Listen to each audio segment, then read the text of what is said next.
Welcome everyone to the regular meeting of the Bland County School Board, November 10th, 2020. Philip, if you do the invocation. Lord, we thank you for this evening. God, we thank you, Lord, for this opportunity to come together and to do the business of our local schools. Lord, we pray for your blessing upon our students, our teachers and staff, and Lord God, our parents. God, Lord, we just thank you for this opportunity once again. Lord, bless all those happenings that we discuss this evening. In Jesus' name, amen. Amen. Please stand for the Pledge of Allegiance. I pledge allegiance to the flag of the United States of America and to the republic for which it stands, one nation, under God, indivisible, with liberty and justice for all. Okay, the minutes of the October 13th regular meeting. Any comments to those minutes? I don't have any. I'm good.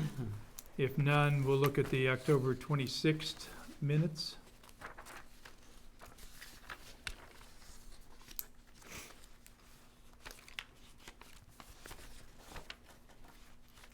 If I could have a motion to approve both sets of minutes. I'll make a motion to approve the minutes for both meetings. Second. Mr. Bailey? 4. Mr. Benson? 4. Ms. Puckett? 4. Mr. Shepherd? 4. Next item, what time did we have public comment, do you know? 6:30, okay. Next item is a presentation on solar power. How long do you think you'll need, sir? I've got 24 slides, I can go through them pretty quick, 15 Okay. to 30 minutes, is that, Yeah, I'd like to hold it to a maximum of 30 minutes if you could. I can do that. Okay. You can go, take a second to set up. Dave, we should have everything ready to hook up here, so if you need anything else in this area, just let us know. I guess just as a segue, before Dave comes and presents, really quick, just so folks know how we arrived here and why we're having this presentation. Let me take this off. So Dave sent me an email, and as many other folks probably know, other local school systems are looking at solar power for buildings and facilities. And I think it's just something other, we extend an invitation for Dave to come out and be with us this evening just to kind of give us some information. Not that we're looking to do anything right now, but something other. Can you use this laptop, or you can use yours? You can use yours and plug into it, or plug into the projector here, I think. But just kind of give us some information as to what's available to localities and school systems. Okay, while we're waiting for him to set up, the next informational item is enrollment.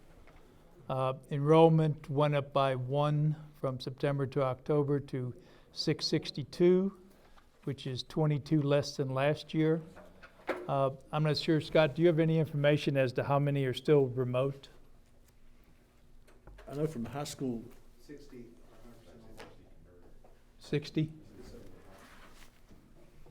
And elementary school? 57. How, just real quick, how's the 4 days going for you? there's a little hiccups here and there, but for the most part, pretty good. Okay. You think this is, as long as we have no cases, this is about stable?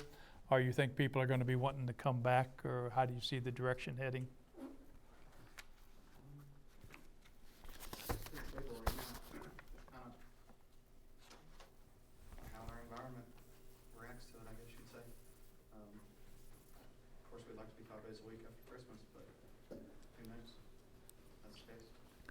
Yeah, we did so good in the county for so long, and then the last 2 weeks has turned bad on us, so hopefully we can get back headed in the right direction. But a lot of parents are tickled to have the 4 days. 93 cases. Yeah. Okay. Yeah, we stayed at 64 for 5 weeks, And then in 2 weeks now, we're at 93, so. Copy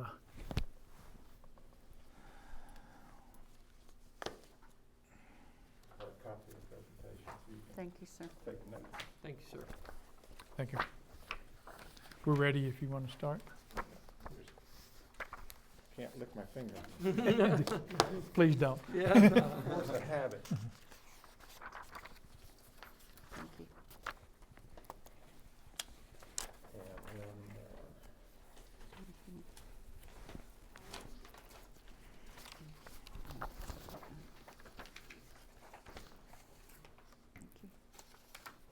Thank you.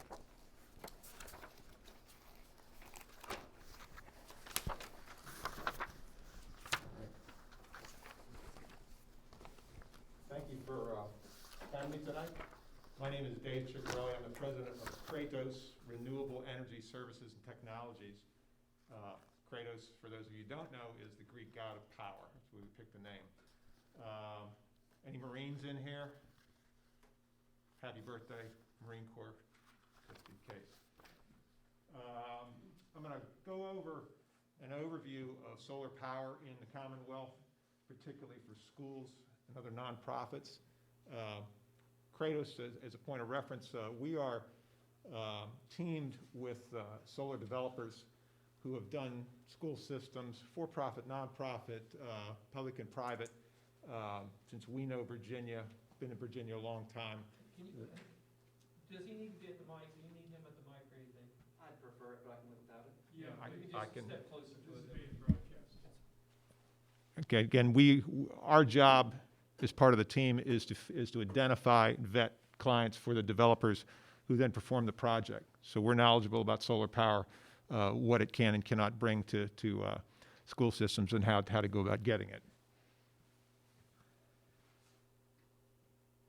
If you need to bring the mic around there, if you grab that. I can just take it off.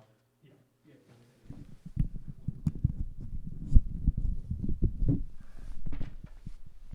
Great.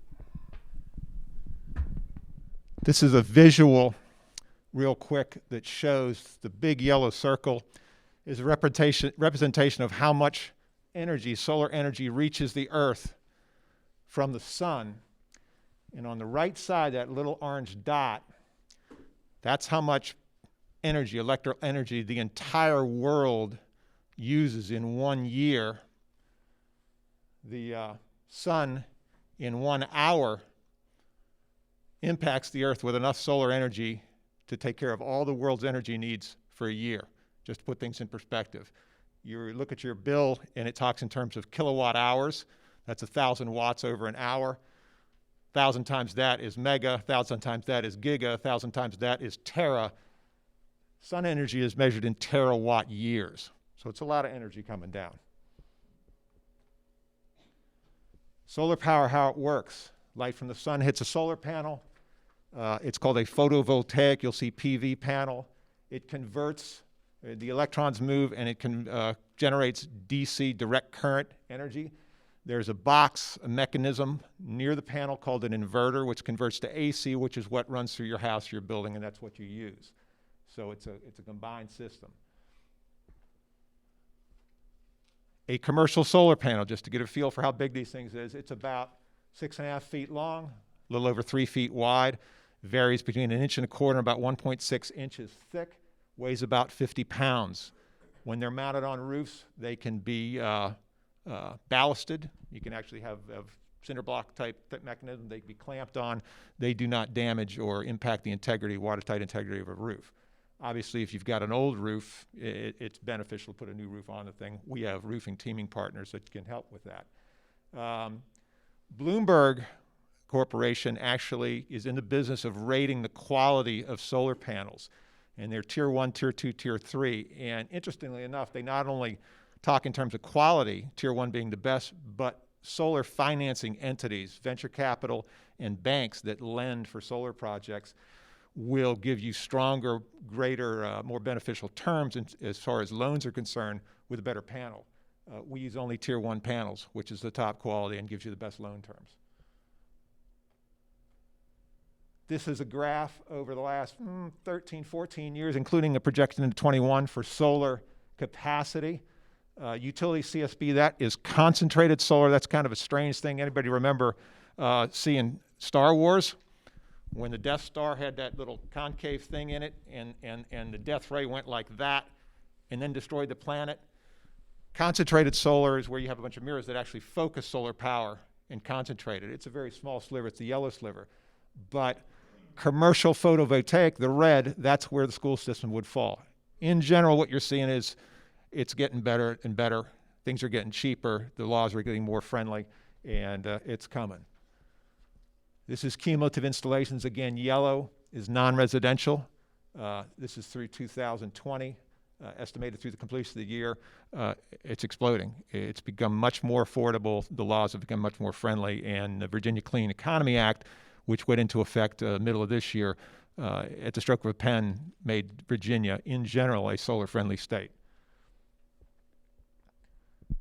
Net metering.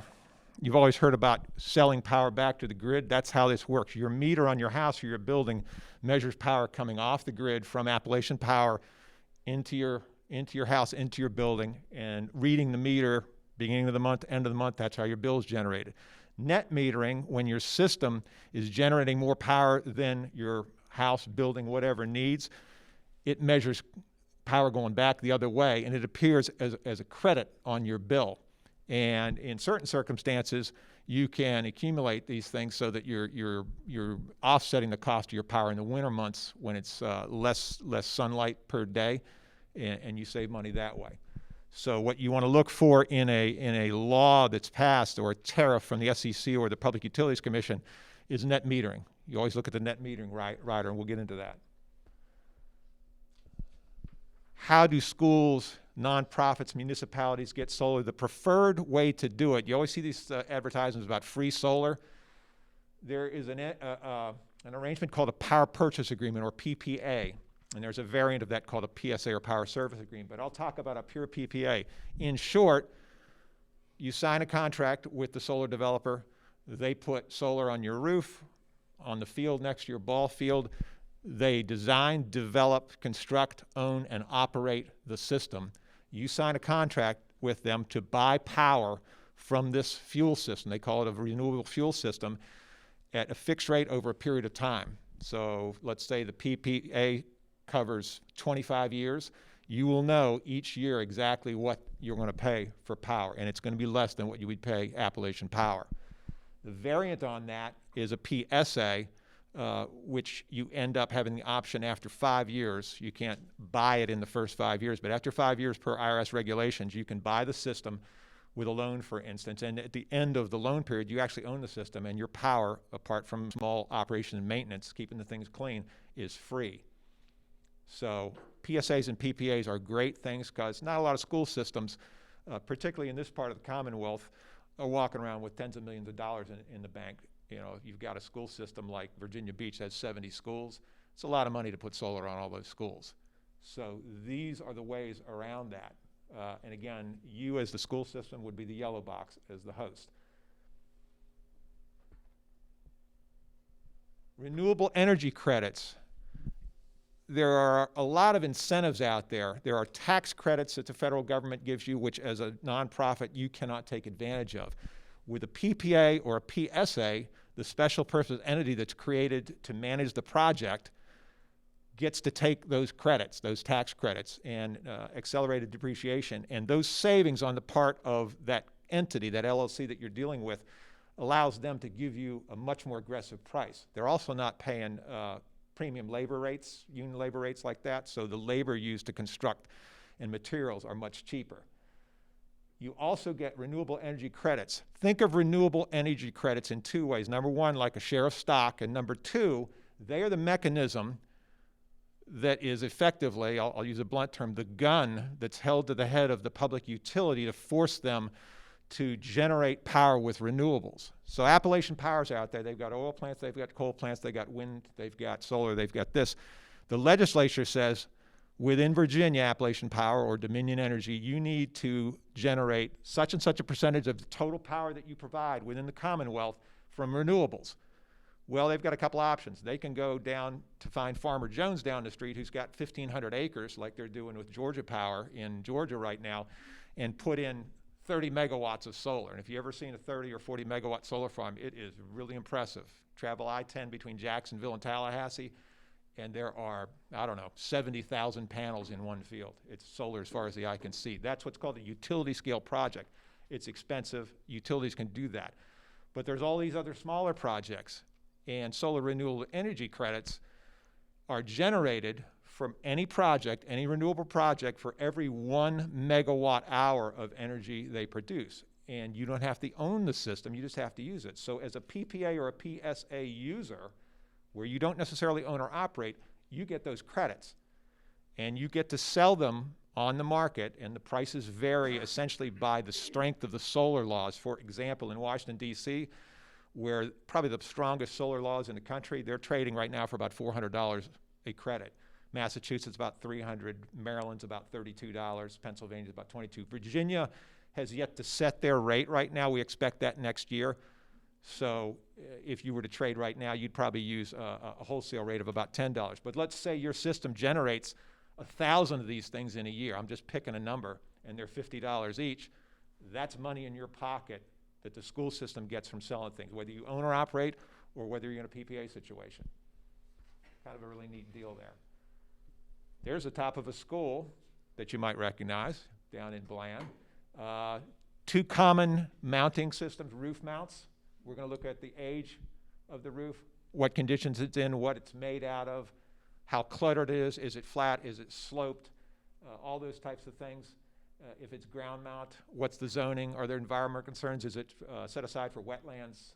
What's the tree proximity? Because we want to have as much sun impacting those solar panels as possible. So we don't want 30-foot trees right next to it. We want to offset those things. There's a mechanism that we use. I'm skipping a slide. This is, I think this is an old and a new power bill. What we would do with a school system is, say, pick a building or a number of buildings, send us ideally a year's worth of bills so we can see not just the usage, but the demand rate, the supply charges, the whole 9 yards, and those get factored into the proposal that you would get as a school system. There is software that's commonly used in the industry. It's one piece of software. There are several like it, but the one we use is called Helioscope. And I've cut essentially a 3 or 4 page document into a couple of slides to show you what this is. This is the actual project that we're doing with a high school up in Northern Virginia, out west of D.C. So I blocked out the name because it's private. But essentially, it's got a bunch of stuff on here that is very technical. It talks about additives, energy to the grid, optimal DC output, average operating ambient temperature, all these things that impact how efficient these panels are to generate electricity. You can see down in the lower left there, it talks about modules. That's the number of panels. It's got the manufacturer of the panel if you want to check that out. And you get a nice artist's conception of what it's going to look on top of the athletic center. For a PSA, you would get a spreadsheet like this, which I am not going to go into, but it shows in excruciating financial detail. CFOs really love this stuff. All of your cash inflows. So for instance, starting on the left, you've got kilowatt hours. There's your SREC value, generated, savings. That's the difference between what you would have been paying to APCO versus what you are paying with this system. So you get that savings.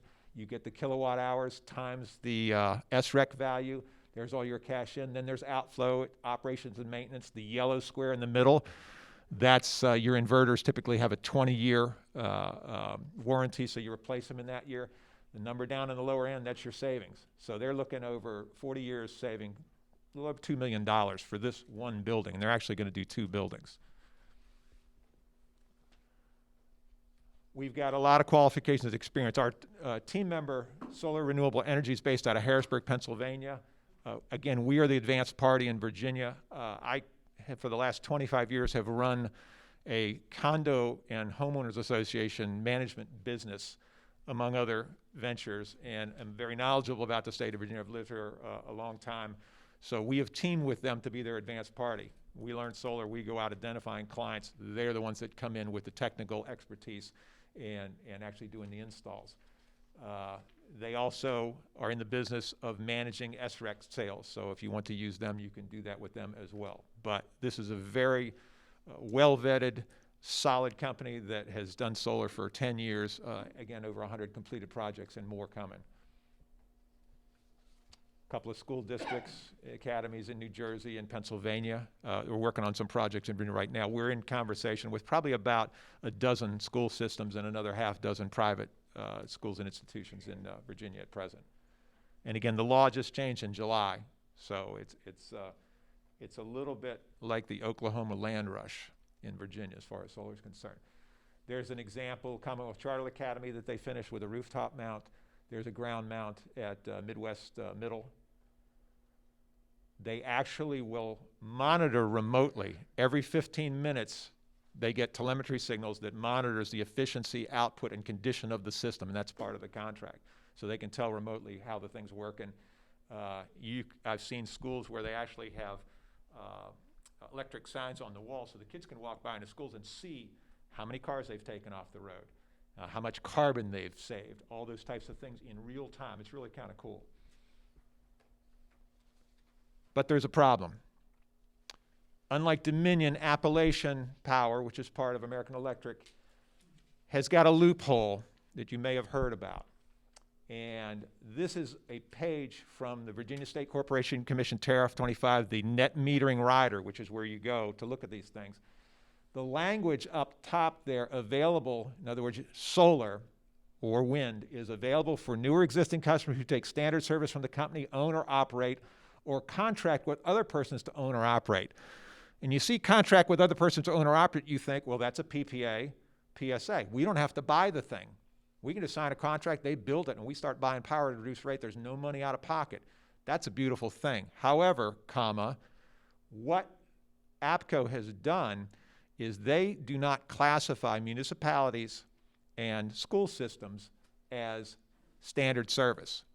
There is an entity that you may have heard of. This is Virginia Municipalities League and the Virginia Association of Counties.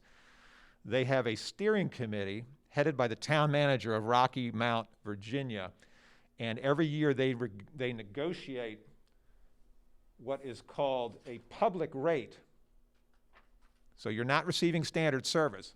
So you as a school system and everybody else in Appalachian territory cannot take advantage of this. This is why school systems, municipalities cannot get PPAs and PSAs. They have to buy the system. And this goes back to how much money does a school system have?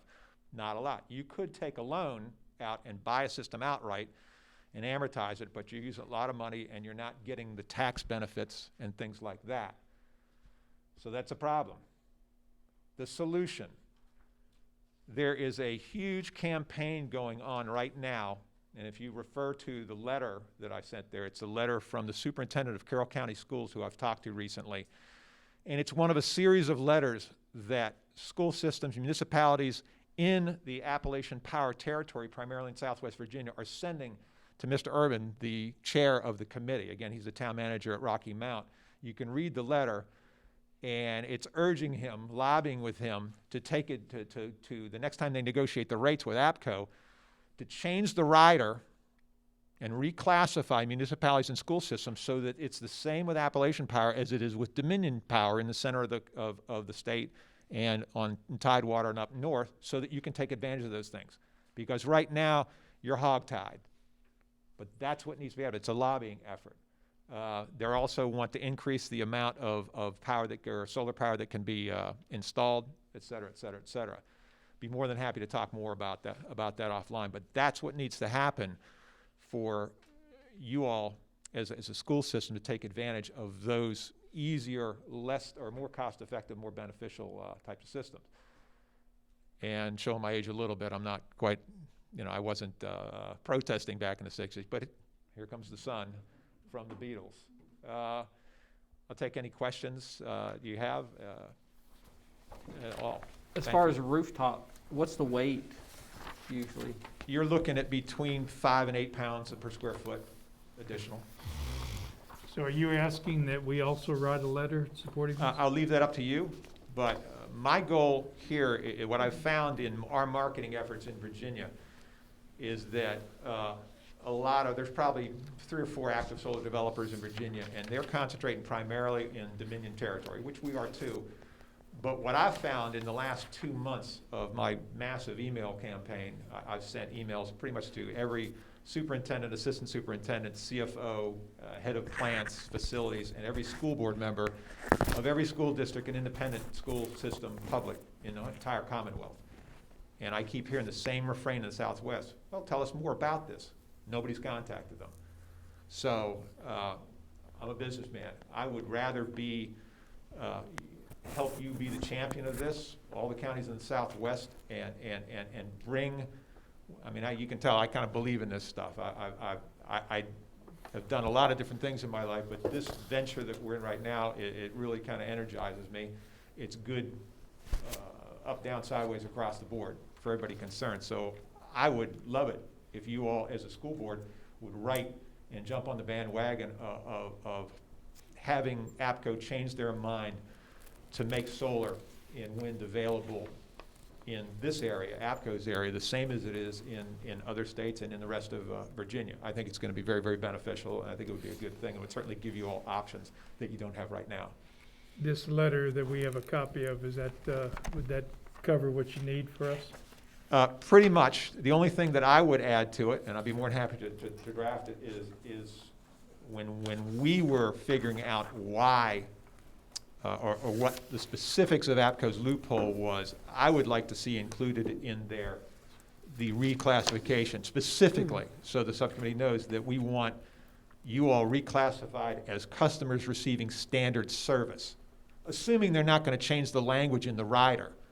Okay, if they're not going to change the language, if they're not going to change you from a public service, then they need to add that language in there that includes you and specifically states the type of service that you get. So everybody goes, oh, that means school systems and municipalities, they get this too. One way or the other, it needs to be obvious to the casual observer. If you would be willing to draft a letter, we would be happy to review it at our next meeting. Absolutely. One other thing, in hours of sunshine per year, how does this area compare to these other areas where they've put these in? You get less than Florida, you get more than Boston. When we do a helioscope, what you'll find, you really want to concentrate on comparing apples to apples to apples. And it's difficult in here, and we'd be more than happy to talk more if and when that time comes.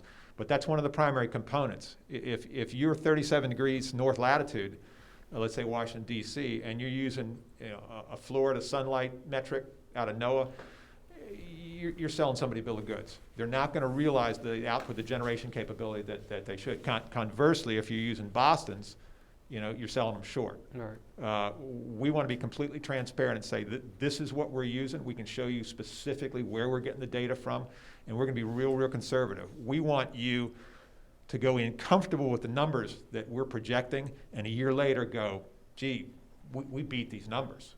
We're doing even better. This is a great thing. We want to turn a client into a reference so that when I go knock on the door of Smythe County or what have you, I can say, call these gentlemen here, ladies here in Bland County, and they'll tell you we're for real and we did a good job for them. Okay, any other questions? Okay, we thank you. All right, thank you. Thank you, sir. Appreciate it. We appreciate you for coming. Thank you for your time.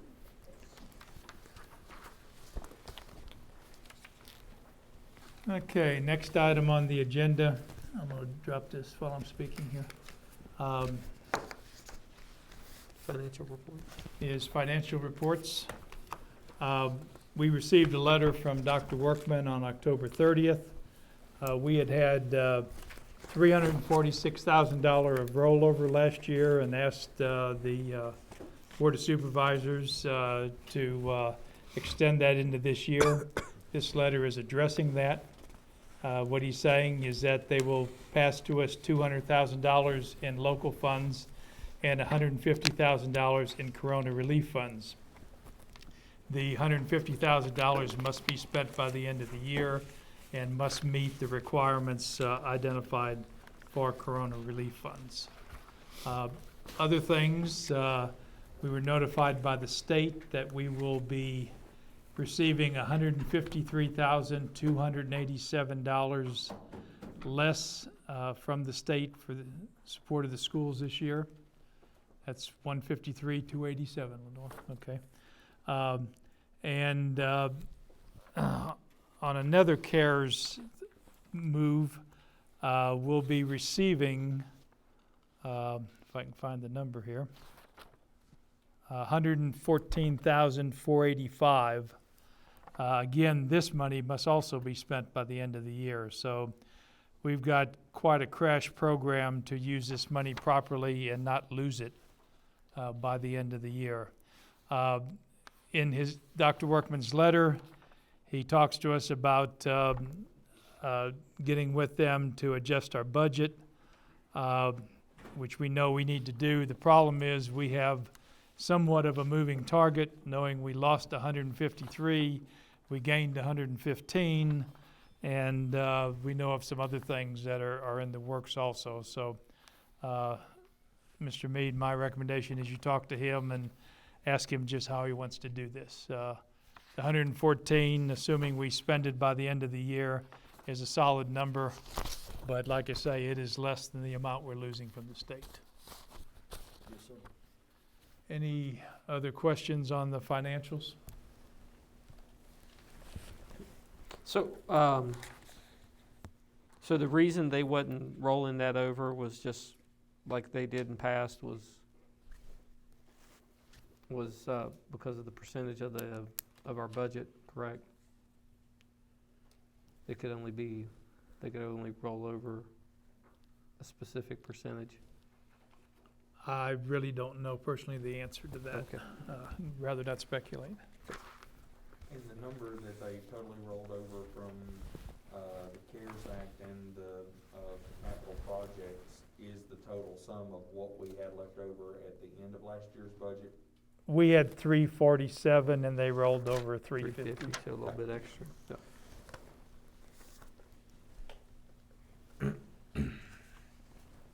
Anything else? Okay, COVID-19 updates. Right now, with COVID-19 updates, we do have a few students that's quarantined due to the fact they've been in contact with someone that had it. I can ask principals exactly how many students you think you have that's in quarantine right now. 4. 4, Mike? 5. 5. Okay. Have you talked to the health department as far as where the, I talked, let me take this off, excuse me. But Mrs. Webb, I talk to her frequently, and I talked to her this morning too, and there's been, I think she said 3 more cases she had today, but they weren't really related to anybody in our school system. okay. She's, like us, she's concerned about the numbers that's grown. But I take my hat off to her. She's been a very good resource for our school system. So when you see Brandy, please thank her. Yeah, she's worked with us extremely well and done all the tracing when we have a case Very good, yeah. and given us the recommendations of what they want us to do. So it's been a great relationship. We appreciate her, appreciate the health department. Yeah. Okay, principals. I can go home. Is that how that works? Good evening. Greetings from the faculty, staff, and students of Blaine County Elementary School. We have continued our health screenings at the school and have proved quite effective keeping our students and faculty safe in the building. Every morning, students are scanned about 7:45 till when they reach the building. And so we've been able to utilize quarantine areas if there's a student who demonstrates symptoms so that we can get them taken care of as quickly as possible. You had just asked the question, how many students were on quarantine? 5 to 6 right there, and it's looking at about a 14-day piece. We actually transitioned those students to virtual so they can receive their instruction. And at that point. may I add, Mike, Yeah. these students have not tested Correct. positive. Yeah. It's just a precaution right It is. Yeah, the family actually speaking with us, and it's more of a contact piece. and working with the health department to make sure that we're doing the appropriate procedures to keep everybody involved in a safe situation. When you gave us the 57 elementary, did that include your students that are quarantined? No. or No. Because we expect those students back within some realistic time frame. So in a lot of cases, that's after Thanksgiving break. Social distancing has been established within all classrooms by effectively going back through and changing the room arrangements, getting furniture and items out of the classroom so we can have that 6 feet or 6 feet plus social distancing in place. So that's been quite beneficial. Actually, visiting classrooms, I see about 20% of students wearing masks anyway. It's kind of become the new norm, and they're just kind of used to it. And maybe if they wear them, the teacher doesn't see them and doesn't call on them. I don't know what the philosophy behind that is. But you do see quite a few masks still taking place when the students aren't asked to wear them during the school day. But students don't fight back on that piece at all. When they get out of the bus or out of cars in the morning, the first thing they ask, if they don't have one, do you have one we can have? And we always do. Seems like the younger ones, it doesn't bother. It's a new norm for them, and they're smarter than we are and going to push back. So Yeah. that's really what it comes I've down had to. several parents say, my child forgets she's got it on or he's got it on. Mhm. Yeah, And we continue to establish student materials and disinfecting items throughout classrooms and throughout the day so that we can take care of any concerns as they come up. Our crew out of JDM has been phenomenal with that during the day. Virtual students right now, we started the year with 103 virtual students, and like I said, mentioned, we're now, at 57 virtual students. Instructional related, we're continuing with our grade level meetings. Prior to coming back to 4 days, we were meeting weekly. I'm able to meet with grade levels about once every week because the school day, for some reason, feels longer now. I don't know, I think we're just moving faster, and so we get tired quicker. But we're trying to make sure that we're getting everything in place and getting as much quality instruction and quickly as possible throughout the day. And the instructional day is it's an ambitious schedule so we can get to all of our students and get their needs in. Teachers are working through their SMART goals right now, and we're getting those taken care of, and we're getting ready for progress reports next week. So we're that far into the next second 9 weeks already that they'll go home next Thursday. Facilities-wise, work orders are being handled in an extremely timely manner. We can almost request something, and within 2 days, it's taken care of. If we have an emergency situation, they jump on it very quickly, like yesterday. So thank you for that. Thank you, Sharon. And then we have 2 day shift custodians and 2 evening custodians, which has been phenomenal. And they're actually a great staff, all 4 of them to work with. Very easy to communicate with and ask questions and ask follow-up and those kind of pieces. So we're really beneficial to have that crew with us. It's been a great fit so far. So thank you for JDM for that one. So, and with that, that's about the bulk of what I have. So any questions? I know you've had a whole lot on your plate, but you might have a dessert plate. We started redoing Wagner Auditorium some time back and did several things to raise money. Mm-hmm. And right now, we've got a nest egg of $21,562. Correct, I'm aware. Would like you to, if you can, and it doesn't have to be a mad dash, but would like you to look at that and see what we can do to get that project moving again. Okay. I think what they were looking at was sound system, lighting, acoustical tile, window coverings, and possibly some seating. And I think Laura has some background information on that. She So if we shared could kind quite a of, bit and we're looking to, turn it into a more auditorium than gymnasium, I guess I would say. The other thing, and we're also looking, of course, at what we're calling the auxiliary building now. We're hoping we can get it fixed up that in the future, things that people wanted to do in Wagner, as far as meetings and exercise classes and stuff, maybe we can use that other building in the future, which allows you to keep Wagner more pristine for our auditorium. So we've got that 21,000 laying there, and if you could kind of look at what our options are, and maybe we can get moving on that again. It's kind of been dead now for 10 or 12 months. I don't know. Absolutely, understand. So, and I'll be wandering around your place tomorrow. We've got, It's all right, we have security. Thank you, Mr. Mead. we've got several contractors coming in and a couple engineering companies to look at some things there. Understand. All right. And while I'm asking, do you have the key to that garage across the road? Nope, I do not, but I will certainly check again because that was a discussion we Okay, had last well, week. it may be getting a new lock shortly then. Once again, we have security. Okay, Thank you. I'm looking forward to meeting security tomorrow. Thank you. Really may have a key, but he didn't, so. I don't think anyone's got it.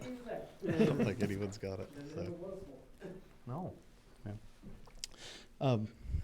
Everybody doing okay? I hope so. Yes, sir, Families you? are well. Thank everybody that's here, and of course our staff, students, kids. They're responding well to the 4-day week. Keep Megan Bradshaw in your thoughts. She's making a recovery, and we're pleased to hear that. So we're She's in just Roanoke thinking about. Memorial now, right? What is it, sir? She in Roanoke Memorial She's now? in Roanoke, yes, sir. I think she went there either yesterday or maybe 2 days ago. I'll have to check with that, but just think about her. So we've got 335 kids total. Start with attendance. 275 are in person. We've got right at 60 that are still virtual. COVID mitigation. We're about 50-50 with our classrooms being able to social distance. We've got a couple large senior level classes and some junior, all across the board. It's about 50-50. Students get mask breaks when social distancing can be met. At breakfast, at lunch, the lunch ladies at the high school, they've been working tremendously hard that we cut down their time to make lunch by a couple minutes, several minutes. So they've been really working hard to make that work. We've been able to utilize the lunchroom. Teachers have been, anything you ask, it's, hey, how can I help? I'm open, I'm free, what can I do to help? So we've been able to utilize most other classrooms when it's not feasible to social distance to eat. So that's been pretty refreshing that we've been able to work together like that. Projects going on at the school. JDM's been wonderful. We got a new garage door on the ag building that looks great. They're putting in the bleachers that we secured from Grayson County over the summer. That It's didn't get looking completed in nice. December? Or- No, sir. Okay. But they're finishing that now. It's about halfway done right now. It looks great. So we'll see how that comes out. And of course, the band room. And Curly spent all day Saturday when the Hokies played picking up desks. So there's some projects that are going on. His arm's still sore, but we worked him. Played? I think we For a won that while. weekend. So we didn't Kind of win like last the week. Jets, they played up to come about on, 3 man. Yeah. quarters and then they quit. Student-parent interaction. We had, of course, at the end of the 9 weeks, parent-teacher conferences. We had 95 of those. We did those all virtual, just like the elementary. 42 of those actually happened. And out of those 42, 28 that actually happened came back to school. So we hope to continue to reach out. Teachers keep, of course, a large log of communication efforts, and we're still trying to get those kids that are struggling, put it lightly, back in school. So we're still working on that. Sports, the VHSL moved to approve the +1 model, so we play 60% of our normal regular season. And if the team does not make the playoffs, they'll have a +1 bowl game, so to speak, and that's for sports across the board. We plan on starting basketball on time. First game would be December 21st. So kids are getting booted up for that. We should have all 3 levels, girls and boys, middle school to varsity, and then we'll kind of see how that goes. MED met yesterday. Region C meets tomorrow, trying to figure out exactly how we're going to go about allotting tickets, what gyms need to look like, and it's very intricate, some of the guidelines that are So they're allowing fans? there. Yes, we are allowing fans, but there are some how much the population that the gym can hold, especially at Rocky Gap, will be different for each gym. because the players come first, of course, and how we can station them in the gym safely will probably lower the amount of people that can get in our gym specifically. So we're trying to work together with MED and the region to come up with something, maybe not universal, but something we can all utilize to get moms and dads in there, and the away teams, how that's going to work. So Yeah, it's something you need to make sure you work out with the region so that everybody's fair and that right. the guest team should have some percentage of people, you know. Right. You don't want it that the home team is the only one that can have spectators. Right. Yeah, and they probably need to know that ahead of time. the whole Right, and it needs to travel. be fair no matter where you go. Oh yeah, there's been some significant planning in this, but I mean, we met yesterday just to bounce some more ideas, but there's strict guidelines, of course, but a lot of planning has gone into how we're going to allow that. So more to come on that. There'll be socially, like, family social distance there, mask requirements. Yes, sir. Now, And then one of the other the things I policing. was thinking about is, you know, if it gives us any more, and I understand high school teams would rather play at the high school, but also if the elementary school gym would give you any greater latitude of more people, I mean, I think that would be something for you to consider, just to think It is, about. and we haven't spoke to Mr. Grimm directly about it, but that's something we've kind of had on our back burner for emergency situations, of course. But you know, you play 14 games in 5 weeks, 6 weeks. You know, it's snow days. You have to reschedule. There's going to be an opportunity that we need help from another gym or from another county to be able to play away. You know, so. But yes, sir. That's definitely something we're going to look at. Most importantly, safety. We've had a couple opportunities to show our security at the school, but as far as student discipline, that's been minimal. We've had a little uptick. You get a bunch of 7th and 8th graders and even seniors together, and a large number of things happen. But we've got our scheduled fire drills, lockdown drills, and everything seems to be moving smoothly. We do have a couple hiccups here and there, but we're not perfect, so we're trying to fix those as we go. And teachers and students have been, and parents, they've been patient, and we appreciate that. So. But things are looking up, and we're feeling good about it. I hope. That's it from me. Any questions? Thank you. Thanks. Thank Yeah, you, no sir. problem. Transportation?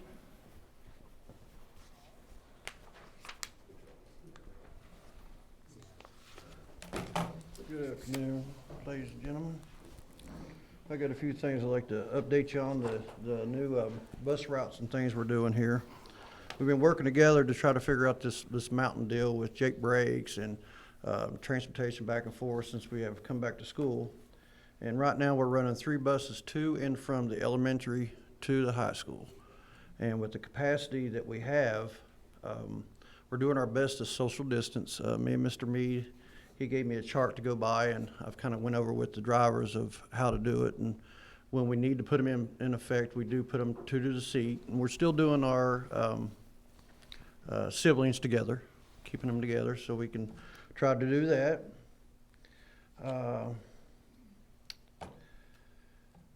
We could use a couple more drivers. I got 2 buses that come out of Crandon and out of that area, and they are packed. I mean, we're doing the social distancing, and if we can't do that, everybody does wear a mask anyways. But we're running 35 children per bus. Some of them's got 42. And at that route, we could actually put another driver in that area to kind of lighten loads up on it. And where we're getting out of school a little earlier now, 2:30, we got some parents that's having problems, not being there to pick their kids up. So the bus that comes over to Baston, which is bus 5 Della, she is very packed. She's got 2 and 3 to a seat. I mean, they're all wearing their mask. I mean, like you said earlier, the little children don't have no problem with it. It's the adults that have problems with it.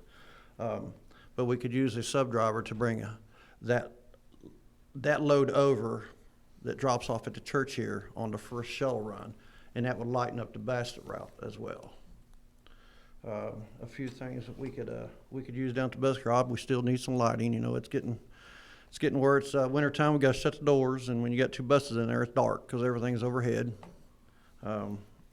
JDM's working on getting proposals for our furnace. We don't have no heat down there. But that's coming into play. Everything else is going good. The drivers are right on key, and You don't have a furnace in the garage? it went out. It completely, the box actually split, so we ain't had no heat down there. And when did that happen? A week ago, I think, is when I got a hold of Sharon. I know this is something I've seen in other garages and something other just to put you on that you might look into. I'm sure we change our own oil in some buses, and we may or may not have enough, but I know that a lot of municipalities have taken advantage of those heaters that use burnt oil to burn off to just Right. provide heat for a facility, so I've something you seen may them. look into. Wright's Automotive's got one over there. Okay, It is, they do give off a little blackness, but okay. I mean, if you look at our garage down there, that oil furnace was smoking us out. Even the vents got black blowing out on them, so it's pretty rough on us. So hopefully a new one or something they can help us out to keep warm, because it is cold down there. That's all I have. If you got any questions for me. So you're asking for another route in the Crandon area? Is that what you Yes. were asking for? Yes. And a driver for the evening times. Actually, we would work them, bringing children over on the first shuttle run. When they go to Rocky Gap, they'll bring children to the daycare.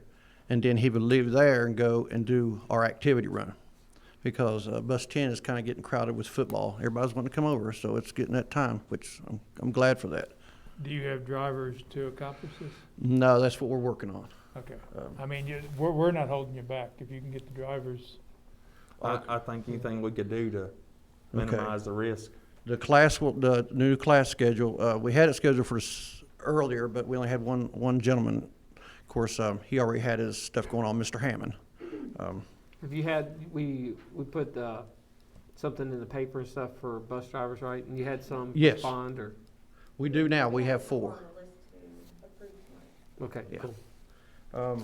We're starting it again on Monday the 16th, and I'll be running it all the way to the following Monday, the 23rd. And then after that, it's gonna be the procedure of them getting to the DMV and getting their permit so we can move forward with that. But right now, I'm looking at 4, Get to maybe the possible DMV 5.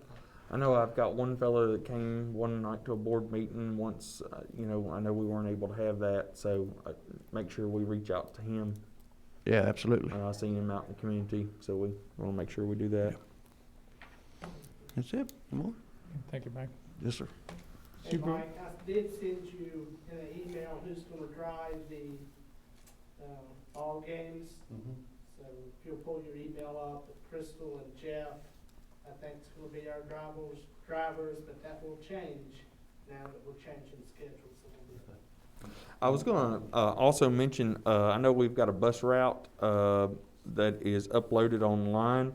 Understand that we may have swapped some school bus numbers around. Yes. Can we update that so that that is current for parents? Yes, I think I've sent it to, no, I haven't sent it to nobody. I've been so busy. Okay. Bus 9 is actually took the place of bus 24. And 24 is actually, it kind of swapped it because it had a Jake brake on it. And I need to retract that from last meeting. I said all our buses had Jake brakes on them, which is not correct. None of the older buses have them. And the ones we did have on the mountain, unless it was in the shop, they did have a Jake brake on them. But there was one bus that caught me by surprise, which was 24, and that's why I swapped it. It's been coming off that mountain for 3 years, and I never knew it didn't have a Jake brake. So we pulled it off and put one with the Jake brake on it. Okay. So I like to retract that. Okay. Supervisor of Technology, Ms. Tate? You still waiting on Chromebooks? No, I'm just kidding. Always. No. Yeah, I got an email the other day. There's school divisions that are still waiting Oh, well, yeah. for Chromebooks that have had orders in since July. So I'm glad I got mine when I did, so. You just know how to talk to people. Maybe it was the calling I did all the time. As for the Chromebooks, Nick and I, every day, we do, Nick probably more than I do because he goes to the high school a lot, but we are doing something every day with the Chromebook, whether it be repair, resetting passwords, there's something we're doing with those every day. Not all day, just something we do with them every day. Nick's been working the last several weeks with our antivirus software, CrowdStrike. He's been monitoring. We've been getting some hits from it. We think it's just adware that's coming in on computers, but it's grabbing it and quarantining it and that. Do you He's have also, any ransomware problems? we did, but we haven't for a couple years ago when we had to redo everything. But no, we keep a pretty close eye on all of that. He's monitoring the firewalls, not every day, but right often for any anomalies and that out there. We're both constantly looking at the software for the doors, the cameras. In fact, the other day he found 2 that we lost somewhere along the line. He logged in and there they were. Made Jerry at the elementary happy because they were there all of a sudden. So we're constantly with the doors. There's usually something with the doors all the time. So, but that just comes with the software and the age of the doors and all of that. On some other notes, school accreditation has been waived again for this school year. However, we still, as of right now, we will be doing SOL testing for the 2021 school year. We'll have to figure out how to get those virtual kids in here. We have to work on social distancing while we're testing because we can't do any testing remotely. That everybody has to come in to the building. And we'll probably have those parents that are going to say, no, we're not bringing them in. The ones we have to watch are the high school because they still have to have their verified credits for graduation and that. So, and Karen's really been working to make sure our seniors have everything that they need to graduate and that. And we do have a couple. We'll be testing here in the next few weeks, trying to get their tests that they need for their verified credits. Tyler gave me today the requirements for the cameras that they want to use for the sports. I didn't get a chance to look at it much today, but I'll get to that here in a couple of days just to see what we need to do on our end for that. Is that camera ordered? Or No, sir. what's the price at on it? It's $2,500 for 2 cameras, and that covers all costs. So And that's the people to run them as well? And There is there's nothing. no requirement to run it. It has software that traces the ball. Coaches can use it from their phone, record practices, but most importantly, live stream through the national network there, NFHS. Now, you have some CARES money that we counted as, count on you spending. Any problem with that? Oh, yeah. Oh, yeah. I can do that. Well, it's Ask in the Mr. number Mead. that we The have. only time I talk to Mr. Mead is when I need a purchase order signed. Yeah, well, we have that counted as committed, so please make sure it Yep, got it. got, okay. Thank you. And you know I'm always telling you to spend money, right? I'm always telling you not to. Is you That's right, I've gone schizo on you. Supervisor of Special Services.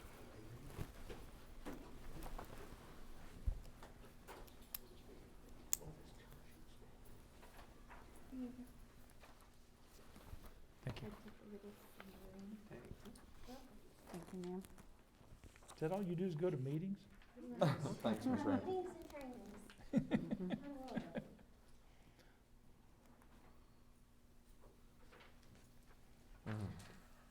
So for the first part of this, I just kind of listed for you some meetings and trainings that I have been to the last month. SPED Director meeting with VDOE, Foster Care Liaison training, our Regional SPED Directors meeting, teacher licensure training with the VDOE, CTE monthly meetings as well. We also had our Gifted and SPED advisory meetings on November 2nd. Those were held here at the board office. And we also did substitute teacher training here on November 5th. Reportings, the pupil transportation and driver's ed reports were filled out and completed this month for transportation. A few other items, gifted ed, in our advisory meeting, the gifted ed coordinators had requested some software be purchased for them. It's called Renewable Learning, something that they can use online with their gifted students. And so we did purchase that for them. And then we also went ahead and registered for the National Spelling Bee that we do every year. So that has been taken care of. With SPED, we're getting ready, collecting data to prepare for our December 1 child count. So a lot of time and effort gets put into that to make sure our data is correct. With STEM, we are on week 9 for our STEM in a Bag program. NASA has donated items for a swag bag. I had to ask, what is a swag bag? But it's a bag of goodies that NASA has donated, and each of the children who have participated will be getting one of those.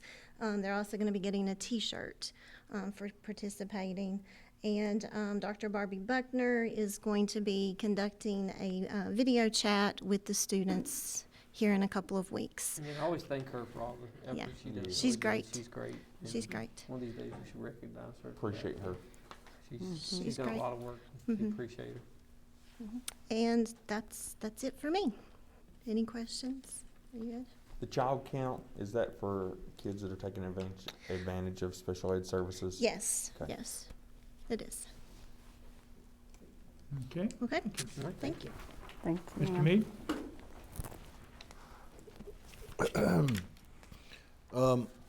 Just to remind everyone of all the hard work our teachers are doing right now.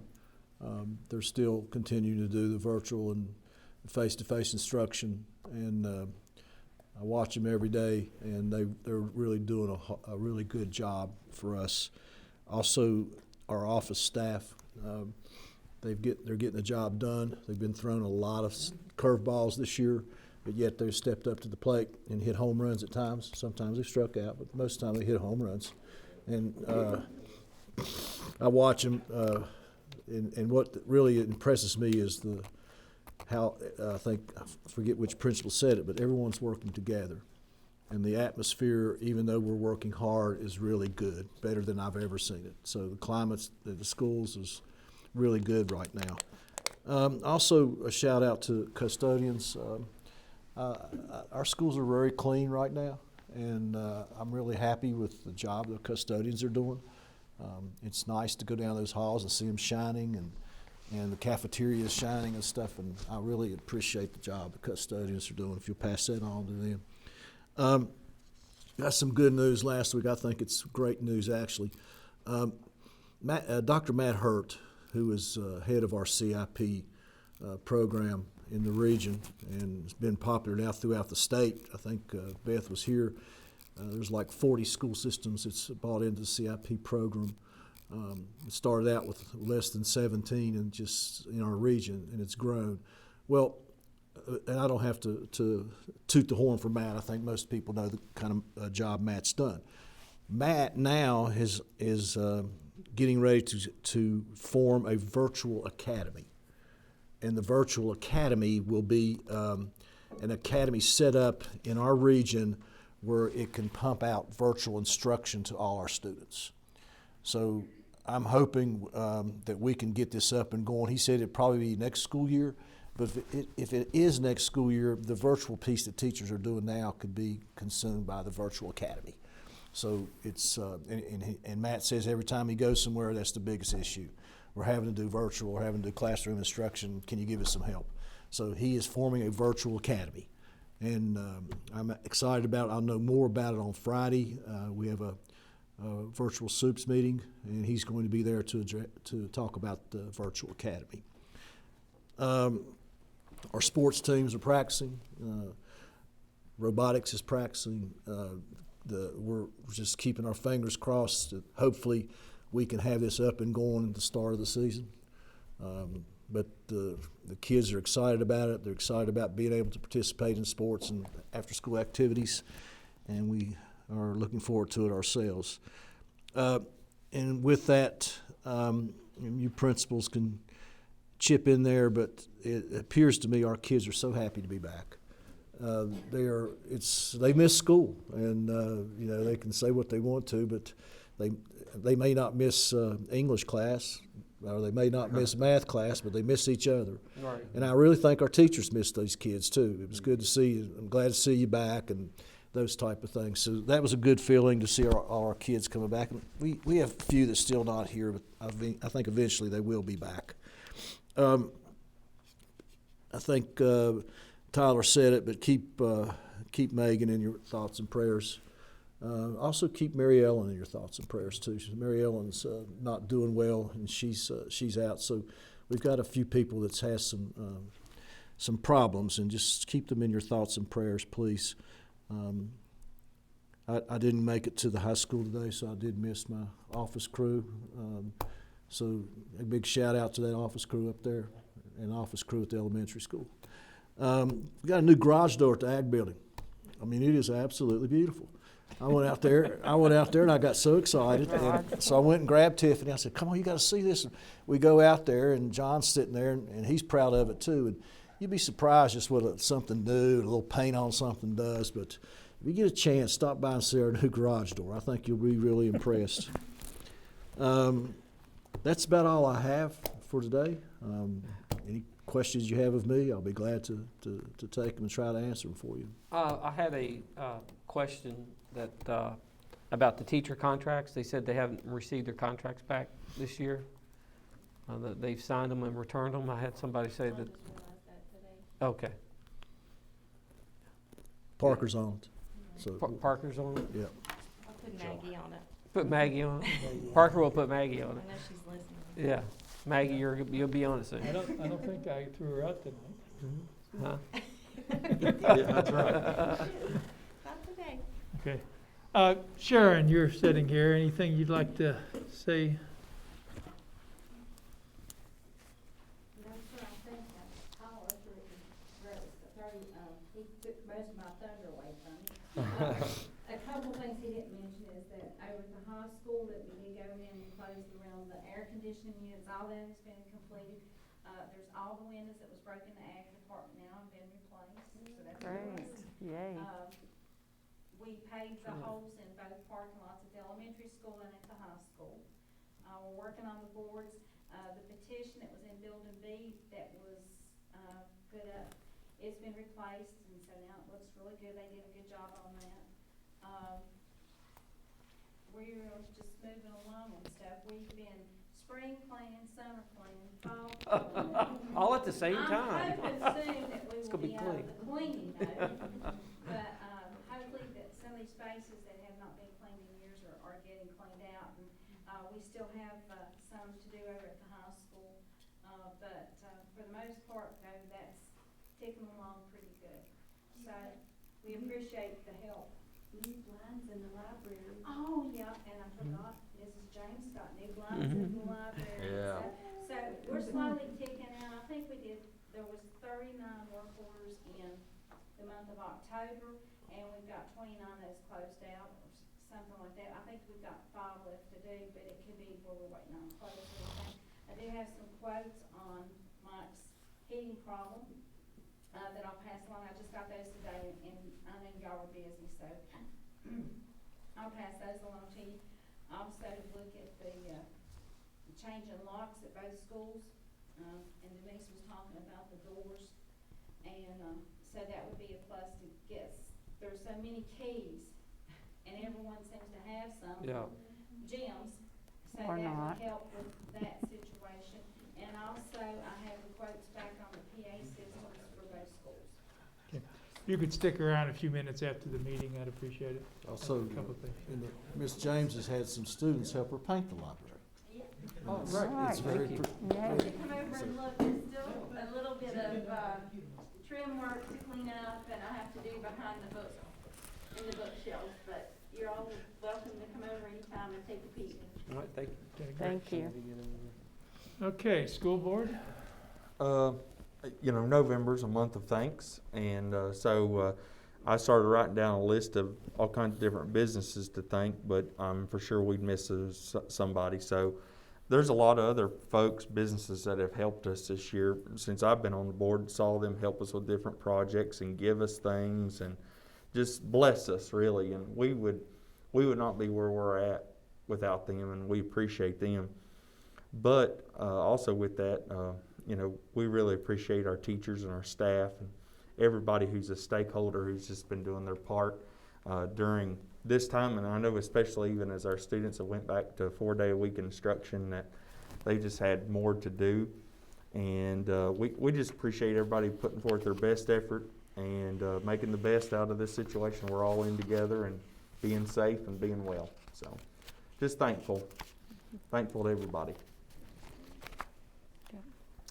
Sharon?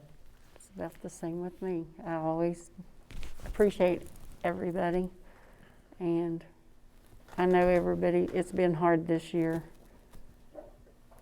and it's just good. I'm just thankful that we have the team to work with, and it's like a family to work with that we have, and all of them are very special.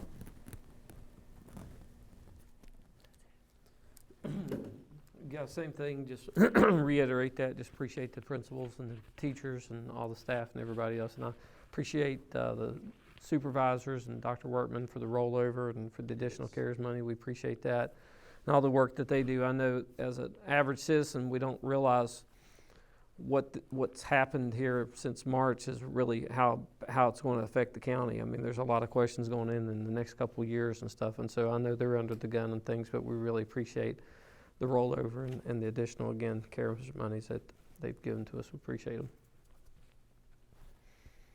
Yeah, I want everybody in the school system to understand that we know how hard this year has been on everybody and how much extra work. You might have seen on Channel 7, Montgomery County, the superintendent went on and said they were going to give the teachers bonuses out of the CARES money. Montgomery County did not give any raises this year in their budget. Our budget had a 2% raise for everybody, plus a step increase.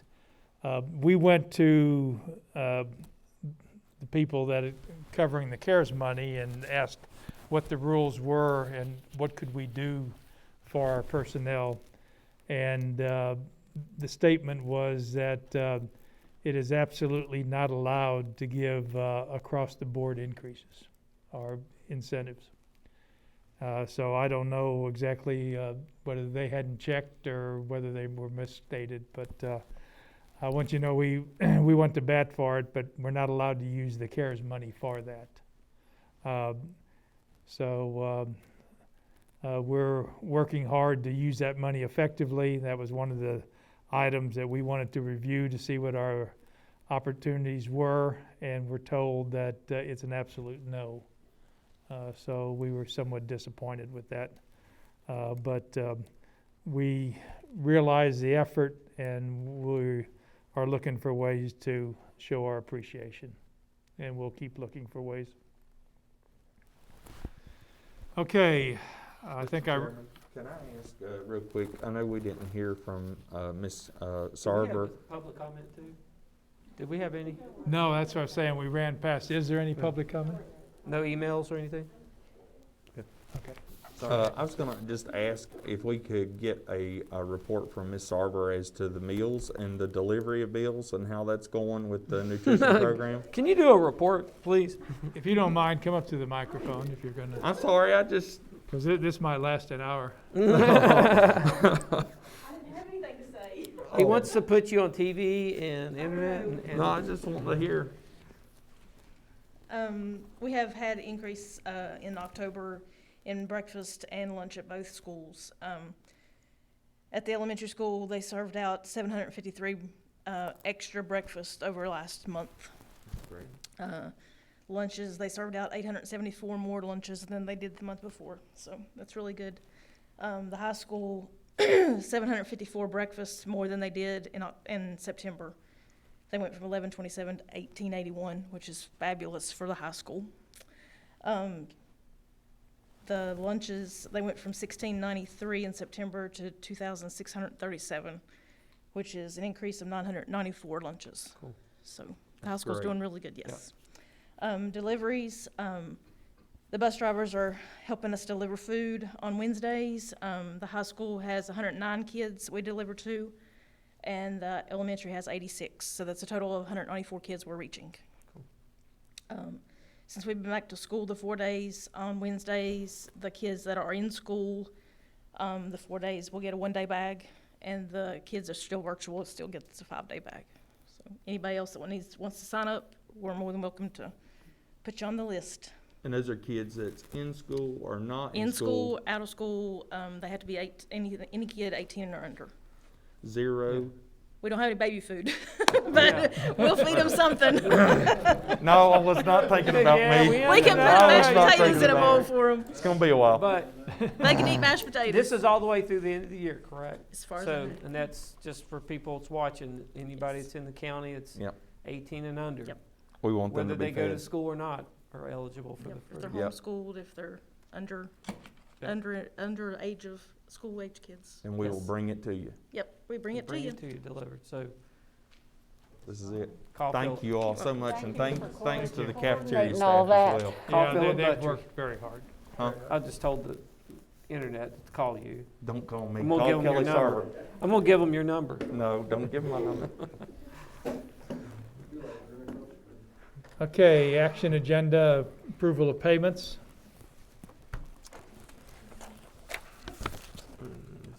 We had a question on one as to whether it should, a larger part of it should be warranty.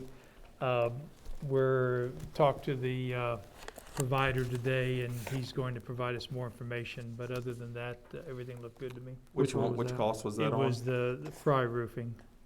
Okay. Do we need to hold that before we send it out? Why don't you? He's supposed to be getting back with us. We need a clear definition of what is and what isn't. And he agreed to send that to us. Is Modern Cleaning gonna continue to do their, cleaning of our buses, once a month? Is that what we're looking to do? Is that once a month, once a week? Modern Cleaning, sanitizing the buses, are they gonna, once a week they're doing it? Okay, Now, we also, I got them on call if we need to do schools. okay.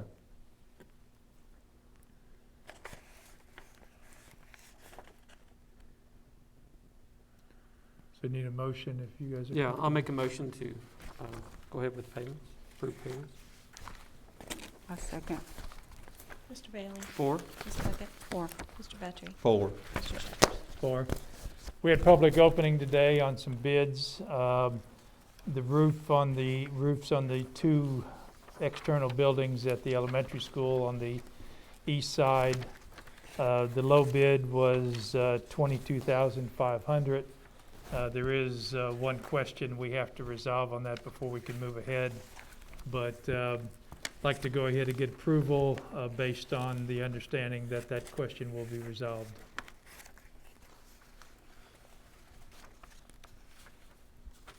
And that was for the auxiliary building In the ag building, and the ag building roof. yes. And that does include the removal, disposal of whatever is the previous roofing materials as well. Right.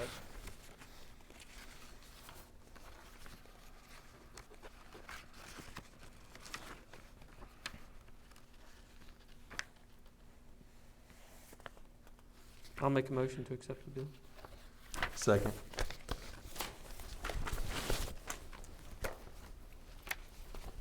Mr. Bailey? 4.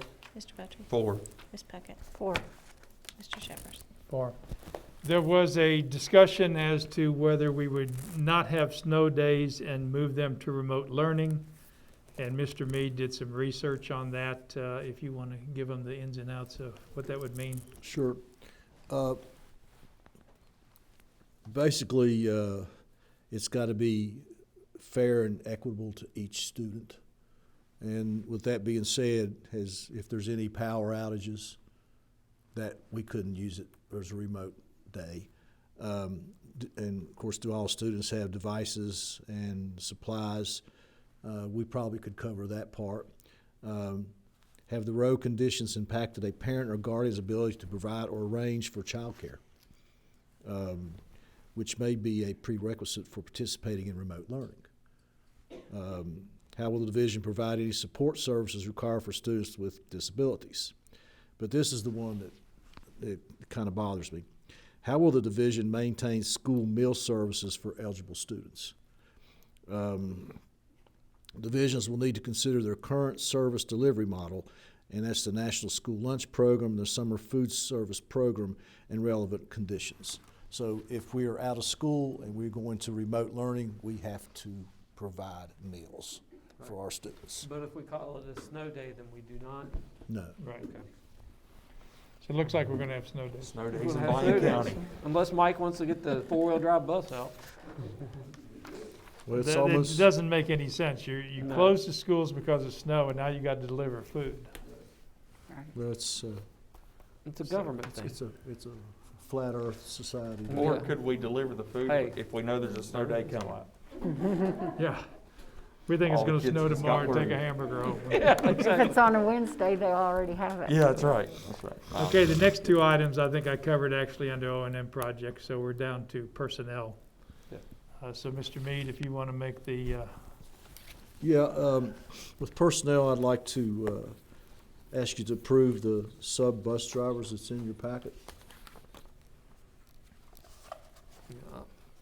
I'll make a motion to approve just the bus drivers. We have substitute classroom, we have substitutes in the, we're gonna do separate, We can Approvals, do or all we the gonna do 'em all substitutes, at I one think, time? at one time. yeah, So so I'll make correct- a, Recommend we do all yeah, substitutes at I'll this make time. a motion to approve the substitutes.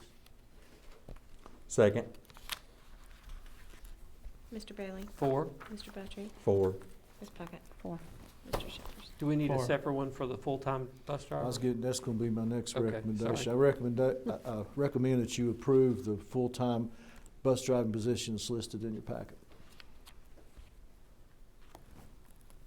Make a motion to approve bus driver as recommended. I'll second that. Mr. Buttrey? 4. Mr. Bailey? 4, Ms. Puckett? 4. Mr. Shepherd? 4. And also, I would like to recommend that Tyler Eastet be named the interim principal at Bland County High School. I thought that was employee A at high school F. Well, since there's only Yeah. one, you Is know, that it code? doesn't Yeah, matter. yeah. Code orange or We code wanna blue make or something? employee A at high school F the intern principal. I'll make that motion. I will second it. Mr. Bailey? 4. Ms. Puckett? 4. Mr. Buttrey? 4. Mr. Shepherd? 4. Congratulations. Yes. And Yeah, we're thank you, proud Tom. of everything you've done. Yeah, Yes, appreciate you. Appreciate you. thank you. And Lenore's got something else to talk to you about on that. No. I remember But what we it haven't told was. her yet. Yeah, I'll talk to him about it. That's it. You look so innocent. Looks can be deceiving. Okay, I think we've done it all.